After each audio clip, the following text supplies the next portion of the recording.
Hello வணக்கம். இது உங்கள் சிவி ஜோன் சொல்லரும். எப்படி இருக்கீங்க? இப்போ பார்த்தீங்கன்னா பயங்கரமான சண்டை வெடிக்குது. ரொம்ப கஷ்டமாக இருக்குது. சாண்ட்ரா கதறி எழுதிட்டு அந்த இடத்த விட்டு போயிடுறாங்க. இவர் நீங்களே ஒரு ஃப்ராடுன்னு சொல்லிடுறாரு. இதுதான் வந்துட்டு பெரிய பிரச்சனையாக வந்துட்டு வெடிக்குது. சரி, என்ன நடந்துச்சுன்னு பார்க்கலாம். சரி, காலையிலேருந்து பார்த்தீங்கன்னா கமருது வந்து இவங்கள அதாவது விஜய் போகிறது காம்பவுண்ட ஒரு பக்கமும், இன்னொரு பக்கம் சாண்ட்ராவை வம்பிழுக்கிற விஷயங்களும் நிறைய பண்ணிகிட்டே இருந்தார்.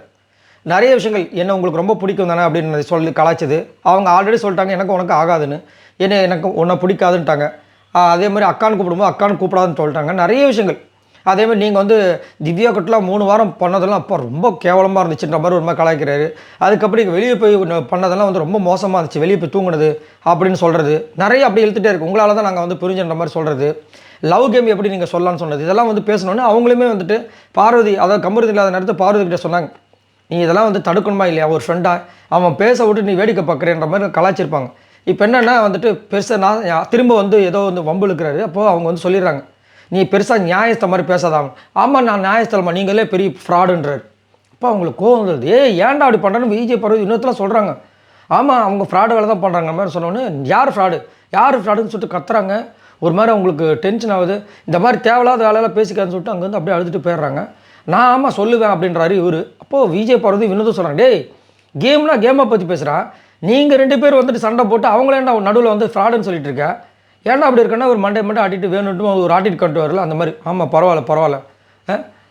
அவங்க வந்து என்னை வந்து பிஆர் சொன்னதெல்லாம் வந்துட்டு எனக்கு சுத்தமாக பிடிக்கவே இல்லை. அப்போ நான் அதை பற்றி பேசு, எதுக்குன்னு தேவையில்லாமல் இந்த இதை பற்றி பேசி அவங்கள ஃப்ராடுன்னு ஏன் சொல்லிட்டு இருக்கேன்? ஆமாம் நான் சொல்லுவேன். அது வந்துட்டு நைட்டு போய் வெளியில் போய் தனியாக போய் படுக்கிறாங்க, அதெல்லாம் வந்து பச்சையாக தெரியுது, கேம் மாதிரி தெரியுது, அப்படி இப்படின்னு நம்ம பேசுகிறாரு. வெளியில் போகிறாங்க அழுதுட்டு. சாண்ட்ரா விக்ரமெலாம் பார்த்துறாங்க. சாண்ட்ரா வந்து இது அரோரா விக்ரம் பார்த்துட்டு ஓடுறாங்க. அப்போ சாண்ட்ரா கிட்ட கேட்குறாங்க, என்னாச்சு சொல்லுங்கன்னு. இல்லை அவன் வந்து என்னை வந்து ஃப்ராடுன்னு சொல்லிட்டான். யார் சொன்னது? கமருதுன்னு சொல்லிட்டான். நான் வந்து அவனை வந்துட்டு என்னை அக்கான்னு கூப்பிடாதுன்னு சொல்லிட்டான். அதுக்காக வந்து அவன் அப்படியே ஒன்று ஒன்றா வம்பெடுத்து என்னை வந்துட்டு ரொம்ப ஓவராக பேசுகிறான், எனக்கு ரொம்ப கஷ்டமாக இருக்குது அப்படின்ற மாதிரி சொல்லி ரொம்ப ஃபீல் பண்ணுறாங்க, அழுகுறாங்க. நம்மளுக்கே பார்க்க கஷ்டமாக இருக்குது. என்னடா இது, ஒரு பொண்ணுக்கு சப்போர்ட் பண்ண போய் சாண்ட்ராக்கு இப்படி ஒரு நிலைமையா அப்படின்ற மாதிரி இருக்குது. ஏன்னா இது வந்து சாதாரணமாக நடக்காது, இது வந்து அமைஞ்சுது. ஏன்னா சாண்ட்ரா வந்து அன்னைக்கு வந்து எல்லாரும் வேண்டாம் கனி வேண்டும் அப்படி சொல்லும்போது விஜய் பருவம் மட்டும் சாண்ட்ரா வேண்டும் கனி வேண்டாம் அப்படின்னு சொல்லும்போது அது நடந்தது. உடனே கட்டுப்பிடிச்சி அழுதுருப்பாங்க. அது ஒரு பெரிய பாண்டிங்காக கிரியேட் ஆகிருக்கும். அடுத்த நாள் விஜய் பார்வதியை வந்துட்டு அப்பயும் வந்து விஜய் பார்வதியை வந்து கமருதி பயங்கரமாக பேசியிருப்பார். அடுத்த நாள் விஜய் பார்வதிக்கு எதிராக வந்து கமருதி பேசும்போது அவங்க வந்து ஸ்டாண்ட் பண்ணியிருப்பாங்க. அதுக்கு உண்மையிலேயே விஜய் பார்வதி ஒரு பெரிய நன்றி கடன் தான் சொல்லணும்.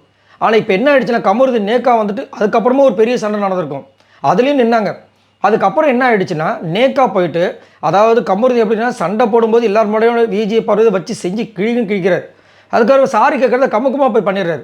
அதே மாதிரி போய் சைலண்ட்டாக இருந்துட்டு அப்படியே கமுக்கமாக மூஞ்ச வச்சு ஒரு மாதிரி அந்த பொண்ணை எப்படிலாம் வந்து திரும்ப கூல் டவுன் பண்ண முடியுமோ எல்லாத்தையும் பண்ணி அந்த பொண்ணை ஆஃப் பண்ணுறாரு. அந்த பொண்ணோட கேம் ஆஃப் பண்ணுறாரு. அது தெரிய மாட்டேங்குது இப்போ விஜய் பார்வதிக்கு. இப்போ உள்ளே போய் உட்காந்து நைட்டு ஃபுல்லாக வந்து தவப்புறக்கான போட்டு எல்லாத்தையும் பேசி முடிச்சு காலையில் வந்து ஃப்ரெஷ் ஆகிட்டார், மைண்டு கிளியர் ஆகிடுச்சு. அதனால் சாண்ட்ரா பிடிச்சி நோண்டிகிட்டே இருக்கார். ஃப்ராடுன்றதெல்லாம் வந்து ஒரு எல்லை மீறிய வார்த்தை.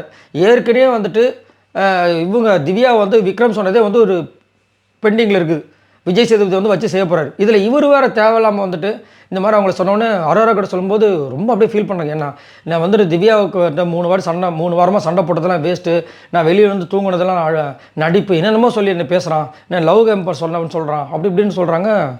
நம்மளுக்கே பார்க்கும்போது கண் கலங்குது, என்ன சொல்கிறதுன்னு தெரியல. இதை பற்றி உங்களோட கருத்துக்களை சொல்லுங்கள். பாய் நண்பர்களே.